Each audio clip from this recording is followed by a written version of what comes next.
ધોરણ 10 વિષય ગણિત પ્રકરણ 1 વાસ્તવિક સંખ્યાઓ વાસ્તવિક સંખ્યાઓના ભાગ 6 માં આપનું સ્વાગત છે।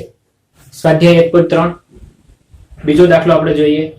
બીજા દાખલાની અંદર 3 + 5 વર્ગમૂળ 2 અસમય સંખ્યા છે એમ સાબિત કરવાનું કીધું છે। આગળ આપણે દાખલો જોયો એમાં ફક્ત વર્ગમૂળ 5 એક જ સંખ્યા હતી, એની સાથે વર્ગમૂળની સાથે સરવાળો બાદબાકી કે ગુણાકાર જેવી ક્રિયા ન હતી।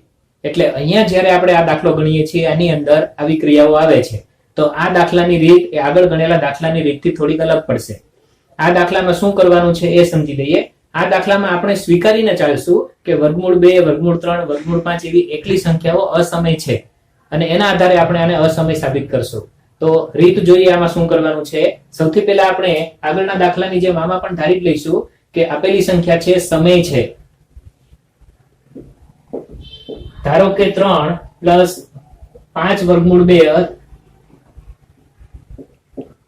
સમય સંખ્યા છે,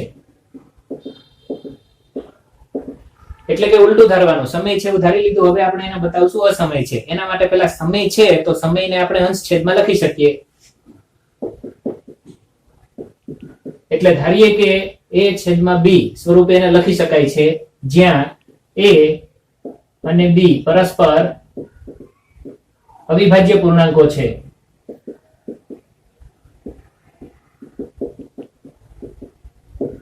a અને b પરસ્પર અવિભાજ્ય પૂર્ણાંકો છે એટલે કે પૂર્ણાંકો છે, એના ઉપર આપણે વધારે ભાર મૂકશું। હવે આવા દાખલામાં આપણે સાબિતીમાં શું કરવાનું એ આપણે જરાક જોઈએ। તો સાબિતીમાં આવા દાખલામાં આપણે વર્ગમૂળ વાળી સંખ્યાને એકલી પાડી દેવાની, કારણ કે વર્ગમૂળ વાળી સંખ્યા અસમય છે આપણને ખબર છે જ। તો વર્ગમૂળ વાળી સંખ્યાને એકલી પાડવા માટે 3 ને સામે મોકલવા જોઈએ, એટલે કે 5 વર્ગમૂળ 2 બરાબર a/b - 3। અહીંયા સાદુરૂપ થોડુંક આપી દઈએ, એટલે કે a - 3/b। અંશ અને છેદ વાળી સંખ્યા જ ત્યાં રાખવાની, એવી બનાવી નાખવાની, ત્યાં એ સ્વરૂપમાં લઈ આવવાની। હવે વર્ગમૂળ 2 ને કરતા બનાવીએ તો વર્ગમૂળ 2 એટલે a - 3/5b, એટલે કે 5 છેદમાં જતા રહ્યા। હવે અહીંયા જે સંખ્યા મળી એ અંશ અને છેદ વાળી સંખ્યા મળી છે।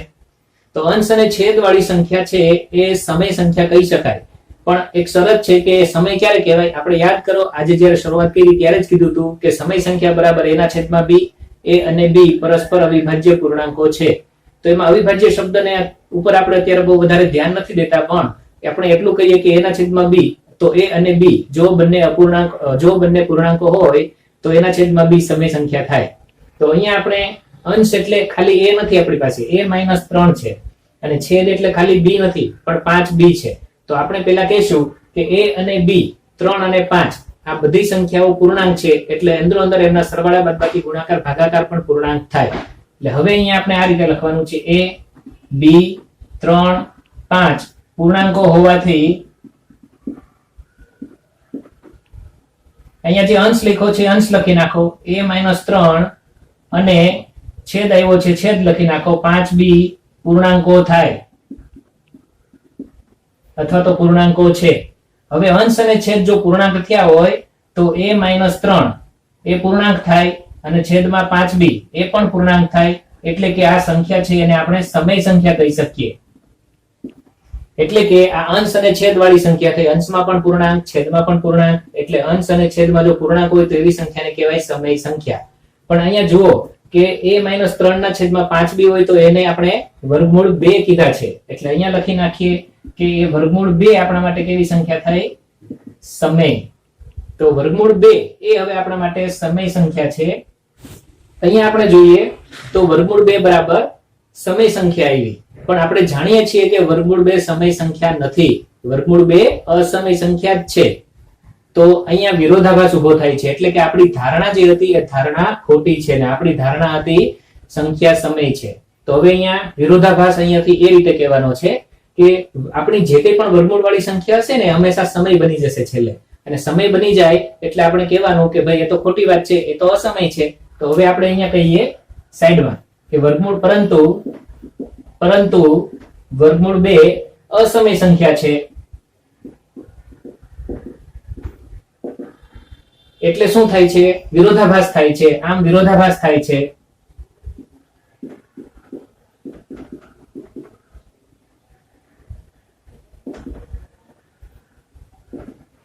આમ શું થાય છે, વિરોધાભાસ થાય છે। અને વિરોધાભાસ થાય છે એટલે આપણે કહી શકીએ, આમ વિરોધાભાસ થાય છે માટે આપણી ધારણા ખોટી છે.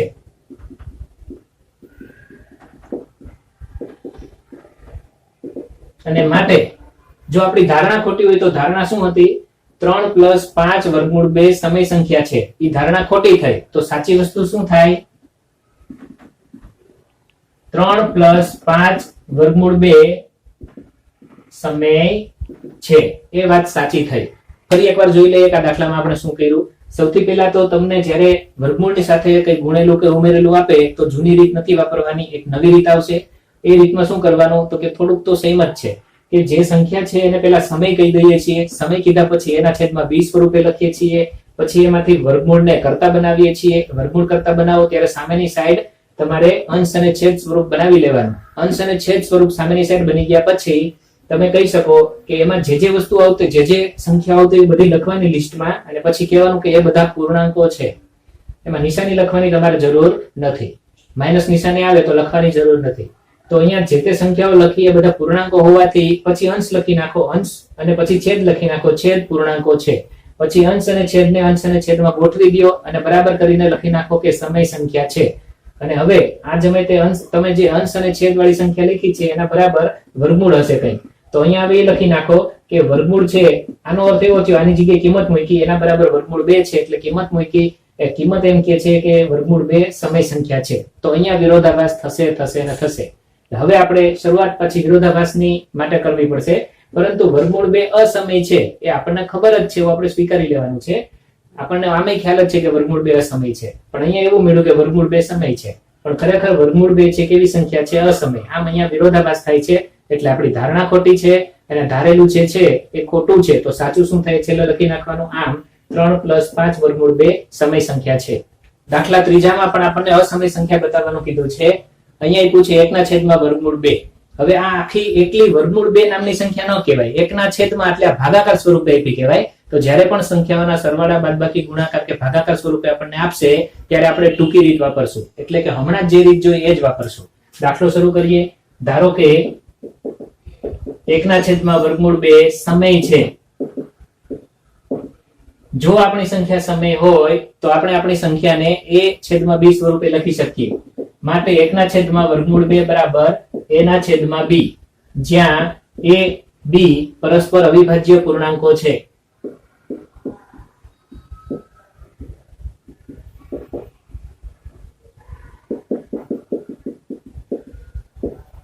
એમાંથી આપણા માટે પૂર્ણાંકો શબ્દ અગત્યનો છે. આપણે વાત કરી હતી કે વર્ગમૂળ વાળી સંખ્યાને એકલી પાડી દેવાની પણ અંશમાં રાખવાની. તો અહીંયા આપણે ઉપર લઈ જઈએ, b ને આ બાજુ લઈ જઈએ તો b આ બાજુ આવશે એટલે b બરાબર વર્ગમૂળ 2 આ બાજુ લઈ જઈએ એટલે વર્ગમૂળ 2 ગુણ્યા a. વર્ગમૂળ 2 ને એકલા પાડવા છે એટલે a ને આ બાજુ છેદમાં લઈ આવીએ, b ના છેદમાં a બરાબર વર્ગમૂળ 2. હવે વર્ગમૂળ 2 ને આપણે જમણી બાજુ જોઈએ છે એટલે સાઈડ બદલાવી નાખીએ ખાલી, એટલે કે વર્ગમૂળ 2 બરાબર b ના છેદમાં a. હવે અહીંયા આપણે કહેવાનું કે a અને b જેટલી સંખ્યાઓ આવતી હોય એ બધી પૂર્ણાંકો છે એમ લખવાનું. a અને b પૂર્ણાંકો છે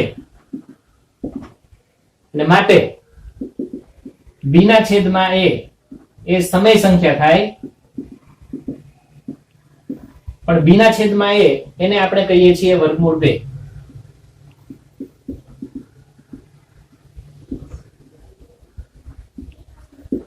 વર્ગમૂળ 2 એ સમય છે, આના બરાબર આ છે એટલે આપણે શું લખશું કે એ સમય સંખ્યા છે. હવે વર્ગમૂળ 2 સમય સંખ્યા છે એ વાત ખોટી છે, કારણ કે આપણે જાણીએ છીએ વર્ગમૂળ 2 અસમય છે, પરંતુ વર્ગમૂળ 2 અસમય છે. આમ વિરોધાભાસ થાય છે.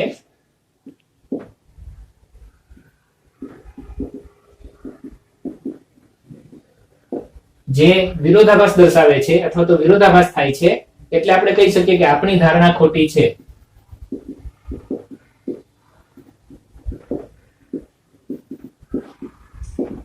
તો સાચી વસ્તુ શું છે એ લખી નાખવી પડે કે 1/2 વર્ગમૂળ 2 અસમય છે. તો આ દાખલામાં પણ સિમ્પલ કઈ કરવાનું નહોતું.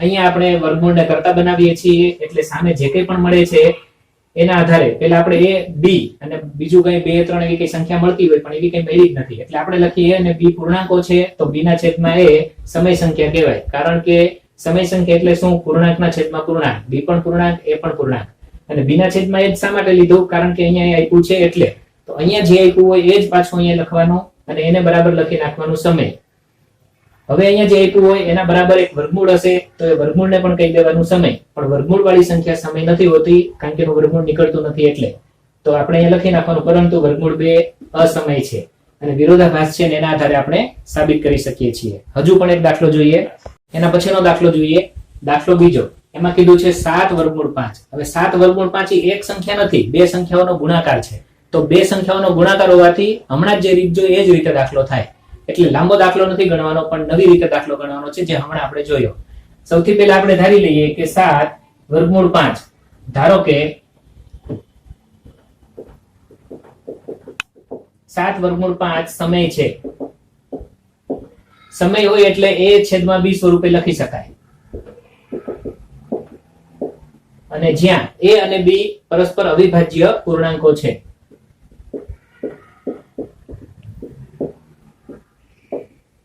પરસ્પર અવિભાજ્ય પૂર્ણાંકો છે એટલે અહીંયા કહી દીધું કે a અને b પૂર્ણાંકો છે જેનો ઉપયોગ આગળ આપણે કરવાના છીએ હવે અહીંયા આપણે કીધું તો વર્ગમૂળને એકલી બનાવી દેવાની તો વર્ગમૂળ 5 બરાબર a ના છેદમાં 7 છેદમાં જાય એટલે 7b બસ અહીંયા વર્ગમૂળ એકલી બની ગઈ એટલે અહીંયાથી આપણે દાખલો છે એનું નેક્સ્ટ સ્ટેપ શરૂ કરીએ a 7b પૂર્ણાંકો છે આ બધા એટલે હવે અંશ લખીએ અંશમાં તો ખાલી એ જ છે અને છેદ લખીએ એટલે છેદમાં 7b છે એ પૂર્ણાંકો ગણાય જો અંશ અને છેદ પૂર્ણાંકો હોય તો અંશના અંશ ઉપર અંશ અને નીચે છેદ લખીએ એટલે કે આ આપણે અપૂર્ણાંક સ્વરૂપ લખ્યું છે તો એ સમય કહેવાય તો કોઈ સંખ્યા સમય ક્યારે થાય આપણે કીધું હતું કે સમય સંખ્યા બરાબર એના છેદમાં b લખી શકવા જોઈએ તો a અને b શું હતા તો કે પૂર્ણાંકના છેદમાં પૂર્ણાંક લખવા જોઈએ તો અહીંયા આપણે લખ્યું સમય અહીંયા પૂર્ણાંકના છેદમાં પૂર્ણાંક મળ્યું કારણ કે a પણ પૂર્ણાંક 7b પણ પૂર્ણાંક તો પૂર્ણાંકના છેદમાં પૂર્ણાંક હોય તો એને આપણે કહીએ સમય પણ આની કિંમત તો અહીંયા ઉપર આપેલી છે વર્ગમૂળ 5 તો વર્ગમૂળ 5 બરાબર થયું સમય છે પણ વર્ગમૂળ 5 સમય નથી આપણે જાણીએ છીએ કે વર્ગમૂળ 5 પરંતુ વર્ગમૂળ 5 અસમય છે તો એનો અર્થ શું થયો અહીંયા વિરોધાભાસ થાય છે આમ વિરોધાભાસ થાય છે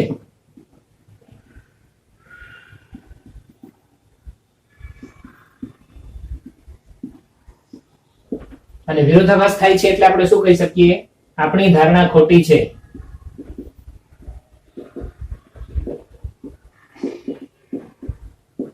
અને આપણી ધારણા ખોટી છે એટલે તો સાચું શું થશે આપણે ધાર્યું હતું એવું કે 7 વર્ગમૂળ 5 સમય છે એની બદલે બનશે 7 વર્ગમૂળ 5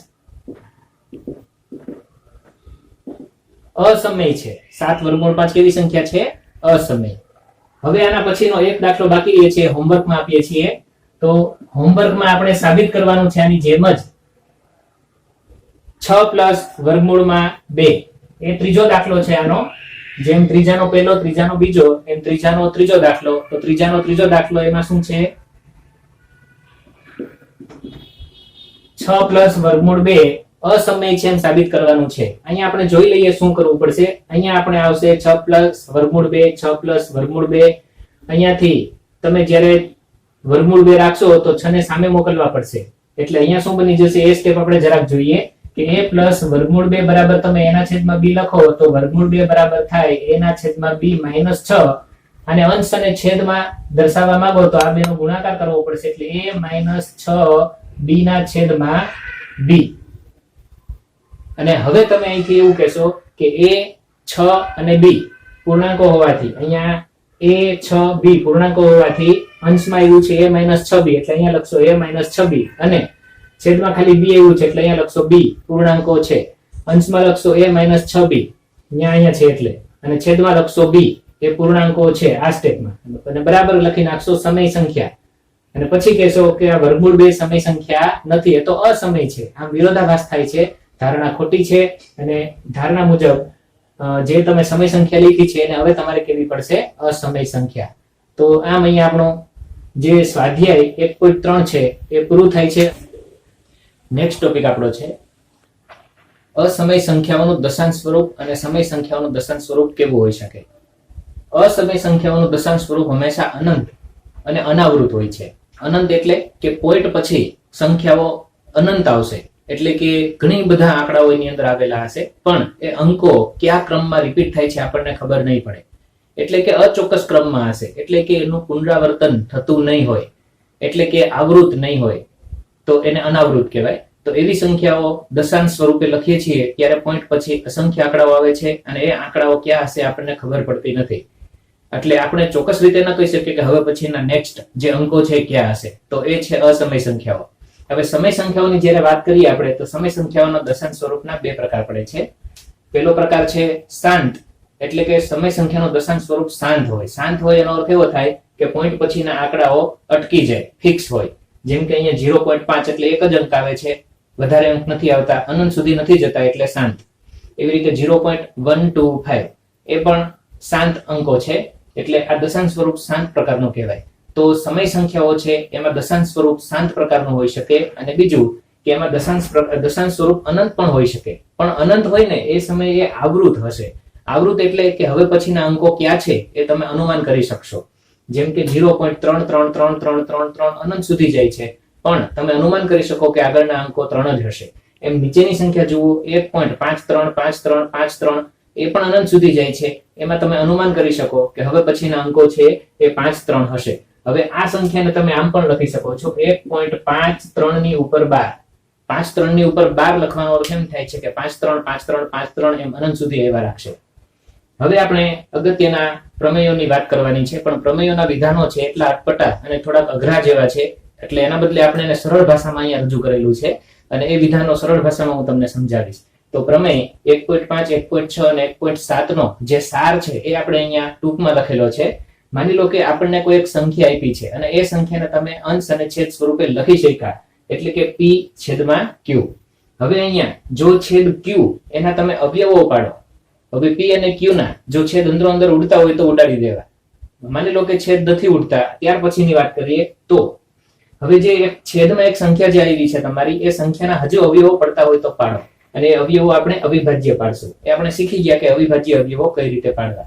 તો અવિભાજ્ય અવયવો કર્યા પછી જો છેદમાં ફક્ત 2 જ દેખાય, અથવા તો ભલે ને 2 ની પછી 2 ઘાત હોય, 3 ઘાત હોય, 5 ઘાત હોય, એમાં આપણને કાંઈ વાંધો નથી, પણ છેદમાં ફક્ત બગડો જ હોય, અથવા તો ફક્ત પાંચડા જ હોય, અથવા તો બગડા ને પાંચડા બે આવતા હોય, પણ બગડા ને પાંચડા સિવાયની સંખ્યામાં આવવી જોઈએ નહીં. એટલે કે જો આપણું સ્વરૂપ બગડા અને પાંચડાનું જ હોય, જેને આપણે આવી રીતે બોલશું 2 ની n ઘાત 5 ની m ઘાત, 2 ની n ઘાત ગુણ્યા 5 ની m ઘાત સ્વરૂપ, એ પ્રકારનું હોય તો તમારી જે મૂળ સંખ્યા આપી કે તમને જે સંખ્યા હતી અંશ અને છેદ વાળી p ના છેદમાં q, તો એ સંખ્યા છે એનું દશાંશ સ્વરૂપ અટકી જશે, એટલે કે શાંત હશે. એટલે પોઈન્ટ પછીના અંકો અટકી જશે, દશાંશ સ્વરૂપ શાંત હશે.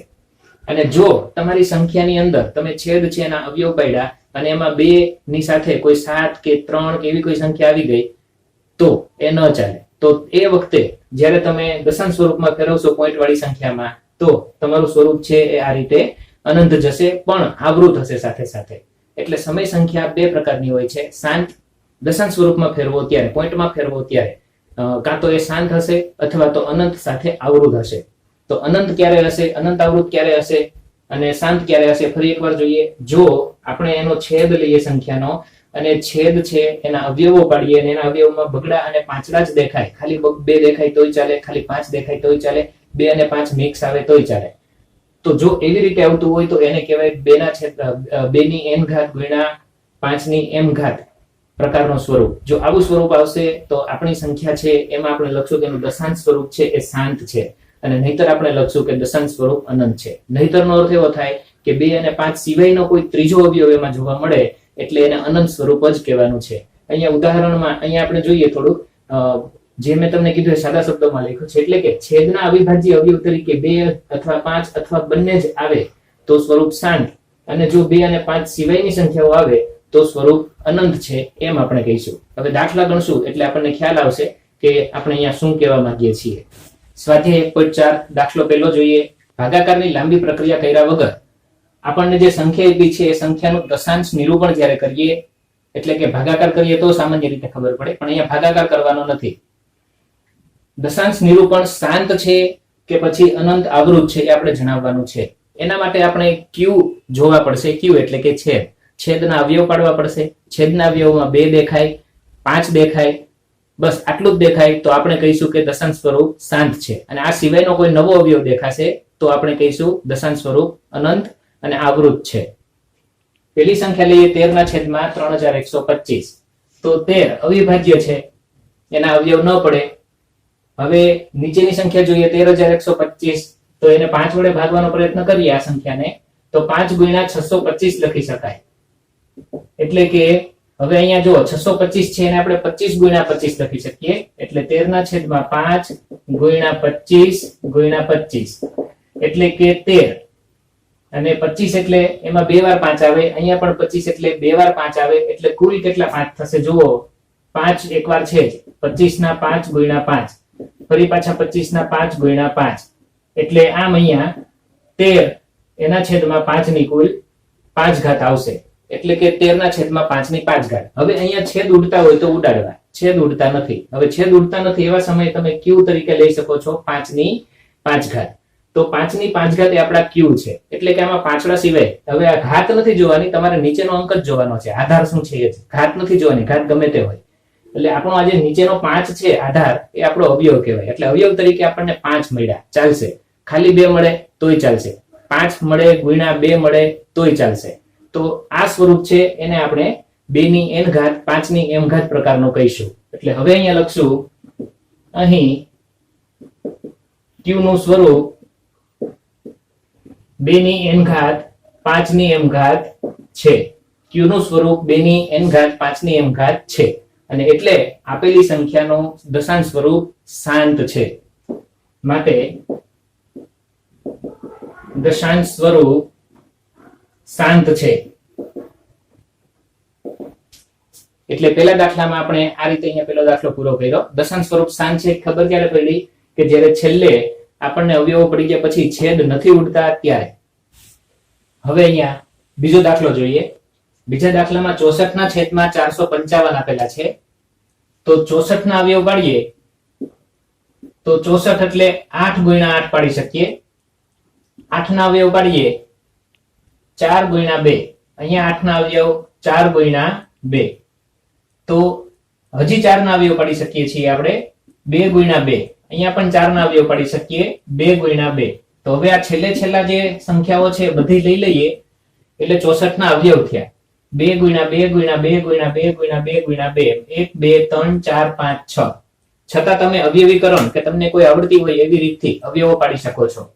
64 એટલે 2 ની 6 ઘાત થાય.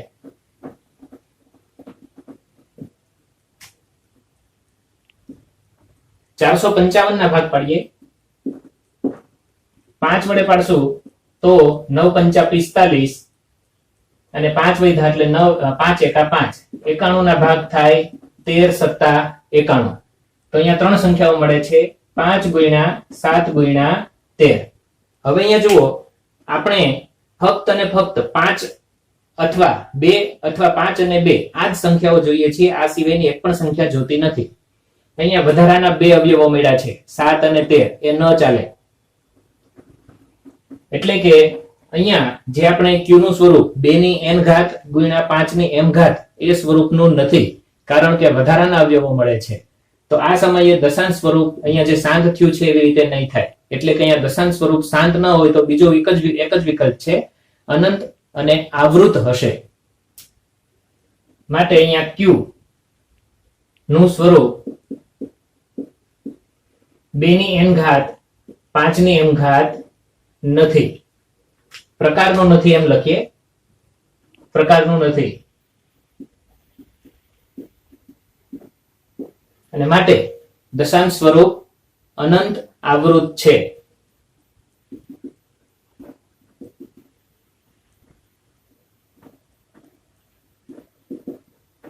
માટે દશાંશ સ્વરૂપ અનંત આવૃત છે.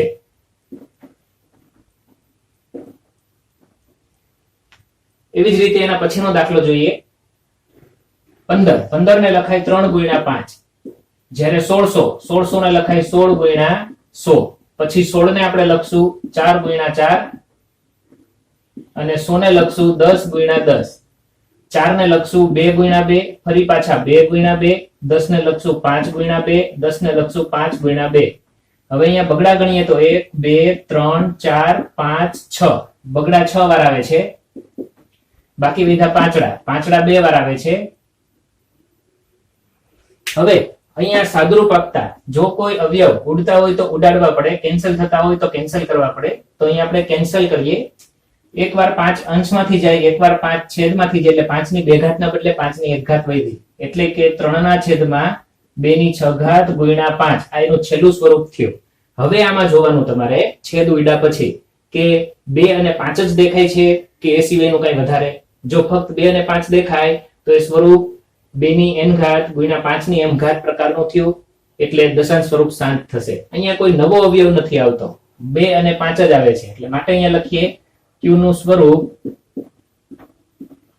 2 ની n ઘાત 5 ની m ઘાત પ્રકારનું છે, અને માટે અહીંયા દશાંશ સ્વરૂપ શાંત છે.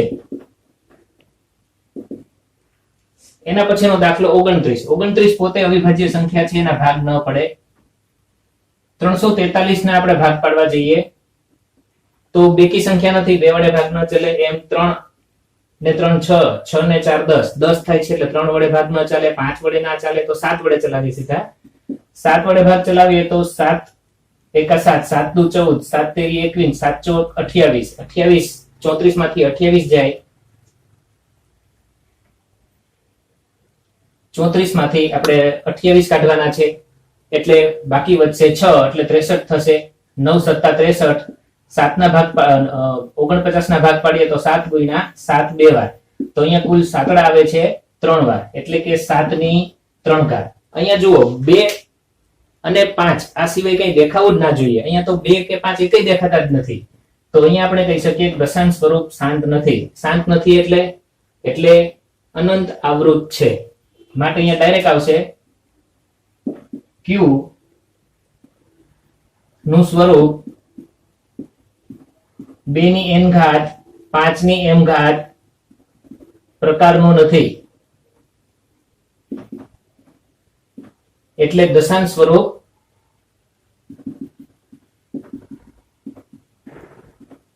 અનંત આવૃત છે. કારણ કે દશાંશ સ્વરૂપ બે પ્રકારના હોય, શાંત અથવા અનંત આવૃત. શાંત ક્યારે થાય? 2 અને 5 દેખાય તો જ. 2 અને 5 સિવાય કોઈ નવી વસ્તુ દેખાય, નવો અવયવ દેખાય એટલે તરત જ કહી દેવાનું કે અનંત આવૃત છે. હવે બાકીના દાખલાઓમાં આપણે એટલું લાંબુ લખશું નહીં, ખાલી નક્કી કરી નાખશું કે દશાંશ સ્વરૂપ કેવું છે. એટલે કે દાખલો 8 અને દાખલો 9 તમારે તમારી બુકની અંદર હોમવર્કમાં લખવાનો છે. તો રકમ અહીંયા લખી છે 6/15. તો અહીંયા તમને હિન્ટ આપી દઈએ કે કઈ રીતે કરશો. 6/15 એટલે 3 ગુણ્યા 2 લખી શકાય, 15 એટલે 5 ગુણ્યા 3 લખી શકાય. 3 ઉડી ગયા એટલે 2/5. હવે અહીંયા છેદમાં જુઓ 2/5. તમારે ખાલી એક છેદ જ જોવાનો છે. છેદ એટલે q, q એટલે 5. ખાલી 5 આવે તો ચાલે, ખાલી 2 આવશે તોય ચાલશે, 2 અને 5 આવશે તોય ચાલશે, પણ 2 5 સિવાય કોઈ નવી વસ્તુ અહીંયા આવે તો ન ચાલે. એટલે અહીંયા તો ચાલશે, એટલે q બરાબર 5. તો એ q સ્વરૂપ ગણાશે 2 ની n ઘાત. ભલે 2 નથી દેખાતા એટલે 2 ની 0 ઘાત ગણી શકાય. એટલે આપણે લખશું તો ખરા જ. શું લખશું? આપણે આખું લખશું. q નું સ્વરૂપ 2 ની n ઘાત 5 ની m ઘાત પ્રકારનું છે. અહીંયા નથી નહીં, પણ આપણે ઉપરનું લઈશું. q નું સ્વરૂપ 2 ની n ઘાત 5 ની m ઘાત પ્રકારનું છે, એટલે દશાંશ સ્વરૂપ શાંત છે. એવી રીતે 35 માં 7 પંચા 35 લખી શકાય, અને 5 ગુણ્યા 10 એટલે 50 થાય. 5 5 ઉડી ગયા, 7 ના છેદમાં 10 આવ્યા. 10 ના અવયવ પડશે, હજુ 10 ના અવયવ પડશે 2 ગુણ્યા 5. એટલે અહીંયા પણ આપણે કહી શકશું કે દશાંશ સ્વરૂપ q એટલે 2 ગુણ્યા 5. દશાંશ સ્વરૂપ છે અહીંયા શાંત આવશે, કારણ કે 2 અને 5 સિવાય કોઈ નવો અવયવ છેદમાં દેખાતો નથી. 10મો દાખલો જોઈએ. 77 ના છેદમાં 210. 77 ને આપણે લખી શકીએ છીએ 7 ગુણ્યા 11. 7 ગુણ્યા 11 લખીએ અને 210 ને લખી શકાય 21 ગુણ્યા 10. 21 ને ફરી પાછા લખાય 7 ગુણ્યા 3. 7 7 કેન્સલ થશે, અહીંયા બાકી વધશે 11 ના છેદમાં 3 ગુણ્યા 10. એટલે 11/3 અને 10 ને લખી શકાય 2 × 5. હવે અહીંયા જુઓ કઈ સાદુરૂપ આપી શકાય એમ નથી, અને છેદમાં જે મળ્યું છે એ આખું ક્યુ કહેવાય, એમાં 3 આવે છે પણ 3 ચાલે નહીં, એટલે અહીંયા લખશું કે છેદ ક્યુ નું સ્વરૂપ 2n ઘાત 5n ઘાત પ્રકારનું નથી, કારણ કે વધારાનો અવયવ આવી ગયો એટલે. માટે દશાંશ સ્વરૂપ અનંત આવૃત છે. હોમવર્ક લખી લઈએ આપણે. બીજો દાખલો હોમવર્કમાં કરવાનો છે 17/8, ત્રીજો દાખલો કરવાનો છે 23/2 ઘાત 5/2 ઘાત. એવી રીતે 7મો દાખલો, 8મો અને 9મો, જેમાંથી 8મો અને 9મો આપણે છેલ્લે ગણી લીધા છે, ત્યારે તમને હોમવર્કમાં આપેલા જતા એ રિપીટ કર્યા છે, એટલે હોમવર્કમાં એકવાર લખવાના છે. હવે અહીંયા તમે આ દાખલાઓ બહુ સહેલા છે, આ બે દાખલાઓ તો સાવ સહેલા છે, છેદ જોઈને જ કહી શકો 2 અને 5 જ છે તો શાંત હશે, 2 અને 5 સિવાય વધારાનો અવયવ આવ્યો તો શાંત હશે નહીં, એટલે કે અનંત આવૃત હશે. જ્યારે પેલા દાખલામાં 2/3 ઘાત એટલે 8 થાય. તો આ દાખલાઓ છે ખૂબ સહેલા છે, એક જ લીટીના છે, તો તમે ખૂબ સરળતાથી આ દાખલાઓ કરી શકશો. દાખલા નંબર 2, પ્રશ્ન 1 માં એટલે કે થોડી વાર પહેલા આપણે જે દાખલા ગણ્યા એની અંદર જેનું દશાંશ સ્વરૂપ શાંત આવ્યું હતું, દશાંશ સ્વરૂપ શાંત આવવાનો અર્થ એમ થાય કે પોઈન્ટ પછીની સંખ્યાઓ અટકી જશે, આગળ નહીં ચાલે, ફિક્સ આંકડાઓ હશે. તો એવી સંખ્યાઓ જો હોય તો એને પોઈન્ટ પછીના આંકડા દર્શાવીને પોઈન્ટમાં લખો. દશાંશ નિરૂપણ દર્શાવો એનો અર્થ એમ થાય કે પોઈન્ટમાં લખો. હવે સંખ્યાને પોઈન્ટમાં લખવા માટે શું જોઈએ એ આપણે જોઈએ. તો 5/10 હોય તો એને 0.5 આપણે લખીએ છીએ. 8/100 હોય તો 0.08 લખીએ છીએ. તો જો આપણે આપણી સંખ્યાને પોઈન્ટમાં દર્શાવી હોય તો છેદમાં 10 આવે, 100 આવે, 1000 આવે કે 10,000 આવે તો દર્શાવવું સરળ પડે છે. તો આપણે આપણી સંખ્યાને છેદમાં 10, 100, 1000 કે 10,000 લઈ આવવાનો પ્રયત્ન કરશું. હવે એ છેદમાં મીંડાવાળી સંખ્યાઓ એટલે કે 10, 100, 1000 કઈ રીતે આવી શકે એ જોઈએ. જ્યારે આપણા છેદમાં બગડા અને પાંચડા સરખા થાય ત્યારે છેદમાં મીંડાવાળી સંખ્યાઓ આવે. અહીંયા જોઈ લઈએ, 10 એટલે શું લખાય? 10 ને 2 × 5, તો બગડો એકવાર, પાંચડો એકવાર, તો મીંડાવાળી સંખ્યા એવી. એમ 100 કરવા હોય તો શું કરવું પડે? તો કે 10 × 10 કરવા પડે. હવે જરાક વિચારીએ કે 10 × 10 એટલે 2 × 5 અને 10 × 10 એટલે ફરી પાછા 2 × 5, એટલે કે 100 ની અંદર 2 વાર બગડા આવશે અને 2 વાર પાંચડા. તો બગડા અને પાંચડાની સંખ્યા સરખી કરી નાખો એટલે છેદમાં મીંડા આવી જશે. તો આપણે આ દાખલાઓમાં બગડા અને પાંચડાની સંખ્યા સરખી કરવાની છે.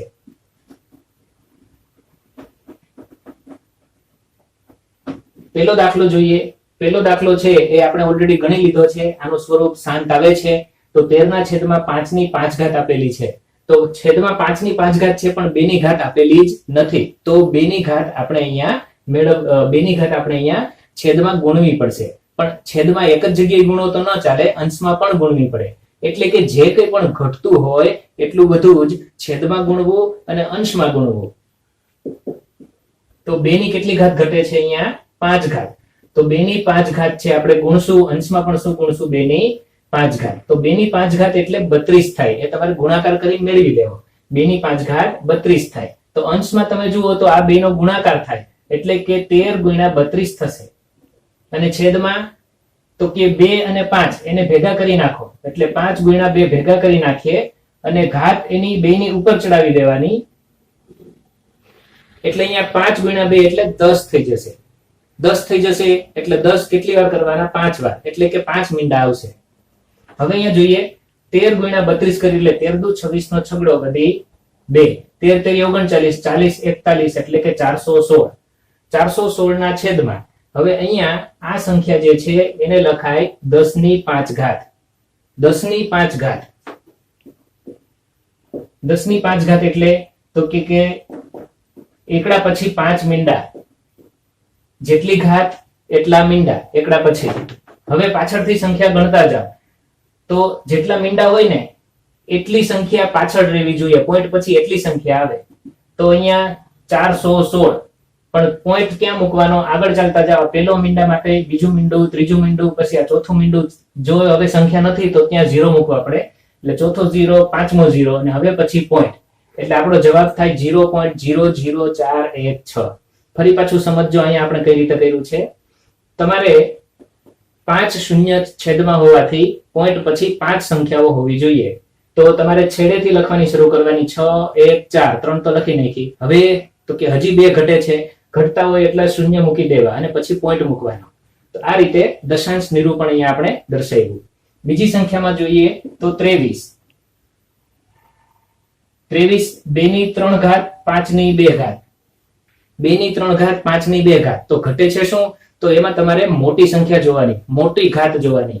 મોટી ઘાત 3 છે. કોની 3 ઘાત છે મોટી? 2 ની. તો 2 ની 3 ઘાત મોટી છે એટલે તમારે 5 ની પણ 3 ઘાત કરવાની. 5 ની 3 ઘાત કરવા માટે 2 ઘાત તો છે, એક જ ઘાત ઘટે છે.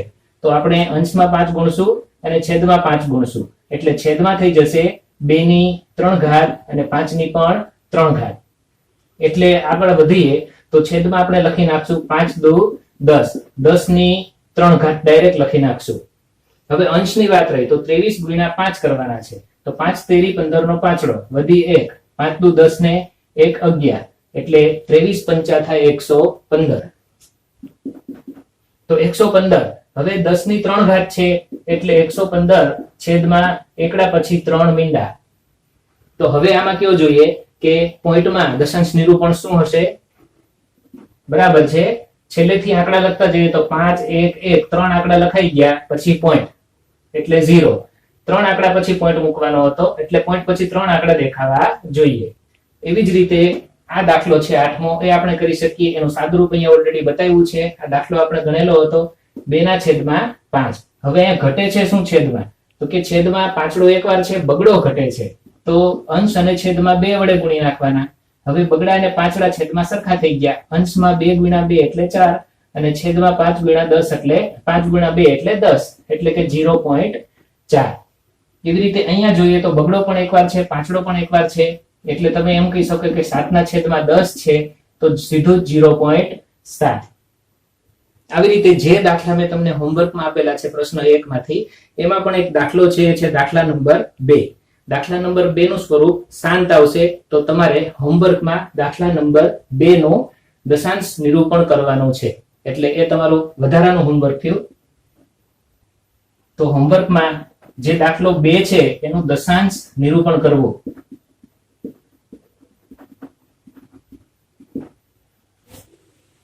સ્વાધ્યાય 1.4 મુખ્ય દાખલો ત્રીજો. 2 પ્રશ્નો પૂછેલા છે. પહેલો પ્રશ્ન એ છે કે સમય સંખ્યા છે કે નહીં એ આપણે જણાવવાનું છે. બીજો પ્રશ્ન એ છે કે p ના છેદમાં q સ્વરૂપમાં, અને p ના છેદમાં q સ્વરૂપ ક્યારે લખી શકાય? જ્યારે સંખ્યા સમય હોય તો. એટલે કહેવાનો અર્થ એમ છે કે જો આપણી સંખ્યા સમય નીકળે તો જ આપણે જવાબ દેવાનો છે બીજા પ્રશ્નનો. અને એમાં એમ પૂછ્યું છે કે q ના છેદમાં, q એટલે કે છેદમાં અવિભાજ્ય અવયવ વિશે શું કહી શકાય? એટલે કે એમાં 2 હશે, 5 હશે કે વધારાનો અવયવ હશે એ આપણે કહેવાનું છે. એક ઉદાહરણ જોઈએ અહીંયા એટલે આપણને ખબર પડી જશે. એટલે પહેલો દાખલો ગણીએ. એમાં લખેલું છે 43.1 2 3 4 5 6 7 8 9. 9 ગાડી અટકી ગઈ એટલે કે આ સંખ્યા શાંત છે. જો દશાંશ નિરૂપણ શાંત હોય તો આપણી સંખ્યા સમય હોય, અને સમય સંખ્યા હોય તો આપણે છેદનો જવાબ દેવો જરૂરી છે. એટલે દશાંશ નિરૂપણ અહીંયા શાંત છે માટે આપણી સંખ્યા સમય સંખ્યા છે. અને જો દશાંશ નિરૂપણ શાંત હોય તો છેદ વિશે શું કહી શકાય? તો આપણે દાખલા ઘણા બધા ગણ્યા છે. તો છેદ વિશે કહી શકાય કે છેદમાં અવિભાજ્ય અવયવ તરીકે કાં તો 2 હશે અથવા 5 હશે અથવા બંને હશે. એટલે કે છેદ q ના અવિભાજ્ય અવયવ તરીકે 2 અથવા 5 અથવા બંને હશે. બીજો દાખલો 0.120 1200 120000 120000 અને અનંત. તો આ રીતે આ સંખ્યા અનંત સંખ્યા છે. હવે અનંત પછી આપણા પાસે 2 વિકલ્પ રહે છે. અનંત પછી આવૃત છે કે આવૃત નથી. પ્રથમ દ્રષ્ટિએ તમે જુઓ તો તમને દેખાય કે 12 પછી 1 0, 12 પછી 2 0, 12 પછી 3 0, 12 પછી 4 0. તો આને આવૃત કહેવાય. ખરેખર આને આવૃત ન કહેવાય. આવૃતનો અર્થ એમ થાય કે તમે જે શરૂઆતમાં જ્યાં સુધી સંખ્યા રિપીટ થાય છે એ જ સંખ્યાઓ વારંવાર રિપીટ થવી જોઈએ, એમાં વધઘટ થવી જોઈએ નહીં. 12 પછી 1 0 તો 12 પછી એક જ 0 આવવો જોઈએ, 2 0 ન ચાલે. પાછા 12 પછી 1 0, 12 પછી 1 0 એવું હોય તો આવૃત કહેવાય. પણ જો એમાં વધારો કે ઘટાડો થતો હોય તો એને આવૃત કહેવાય નહીં. તો આપણી સંખ્યા છે એ અનંતની સાથે સાથે અનાવૃત છે. અને જો આપણી સંખ્યા અનંત અનાવૃત હોય તો સમય સંખ્યા નથી, એટલે કે અસમય સંખ્યા છે. અને અસમય સંખ્યા હોય તો એને અંશ અને છેદમાં લખી જ ન શકાય, એટલે છેદ વિશે કંઈ કહેવાનું થતું નથી. ખાલી કહી દેવાનું સંખ્યા અસમય છે. તો તમારે પહેલા ઓળખવી પડે કે સંખ્યા સમય છે કે અસમય. સમય હોય તો છેદનો જવાબ દેવાનો છે q તરીકે શું હોય, અને અસમય હોય તો છેદનો જવાબ દેવો જરૂરી નથી. એના પછીનો છેલ્લો ત્રીજો દાખલો 43.1 2 3 4 5 6 7 8 9 ની ઉપર લીટો કરેલો છે એને 12 કહેવાય. એનો અર્થ એવો થાય કે આ 9 સંખ્યા પાછી રિપીટ થાય છે. એટલે કે હવે હું 12 ન લખવો હોય તો મારે આ સંખ્યા કેમ લખવી પડે? તો 43.1 2 3 4 5 6 7 8 9 પાછી શરૂ થાય 1 2 3 4 5 6 7 8 9 પાછી શરૂ થાય 1 2 3 4 5 6 7 8 9 એમ અનંત સુધી ચાલે. એટલે આ સંખ્યા અનંત તો છે જ, પણ એકનું એક આખું પેકેટ એ રિપીટ થાય છે. આ તમે જુઓ 1 થી 9 સુધીનું એક પડીકું છે, આખું પડીકું રિપીટ થાય છે અને એના એ જ ક્રમમાં નથી વધતી નથી ઘટતી, તો એને આવૃત કહેવાય. અનંત અને આવૃત હોય એટલે આપણી સંખ્યા સમયવયની, અને સમય સંખ્યા માટે જો એ અનંત અને આવૃત હોય તો છેદ વિશે આપણને ખબર છે કે છેદમાં 2 અને 5 સિવાય કોઈ વધારાનો એક અવિભાજ્ય અવયવ હશે. તો એ અહીંયા જ લખેલું છે કે છેદ q ના અવિભાજ્ય અવયવ તરીકે 2 અને 5 સિવાય ઓછામાં ઓછો કોઈ એક 2 અને 5 સિવાયનો કોઈ એક અવિભાજ્ય અવયવ હશે. કારણ કે જો છેદમાં 2 અને 5 જ આવ્યા હોય તો દશાંશ નિરૂપણ શાંત થઈ જાય. અહીંયા દશાંશ નિરૂપણ શાંત નથી, અનંત આવૃત છે. અને જો દશાંશ નિરૂપણ અનંત આવૃત હોય તો છેદમાં q તરીકે જે અવયવો આવેલા હોય અવિભાજ્ય, એમાં 2 5 સિવાય કોઈ વધારાનો અવયવ હોય અને હોય. આમ આપણે અહીંયા આપણું પ્રથમ ચેપ્ટર વાસ્તવિક સંખ્યાઓ પૂર્ણ કરીએ છીએ. આ ચેપ્ટરના વિડીયો તમે જ્યારે ઈચ્છો ત્યારે YouTube ઉપરથી જોઈ શકો છો. તો વારંવાર જુઓ, ન સમજાય તો તમે શિક્ષકનો કોન્ટેક્ટ કરી શકો છો. Thank you.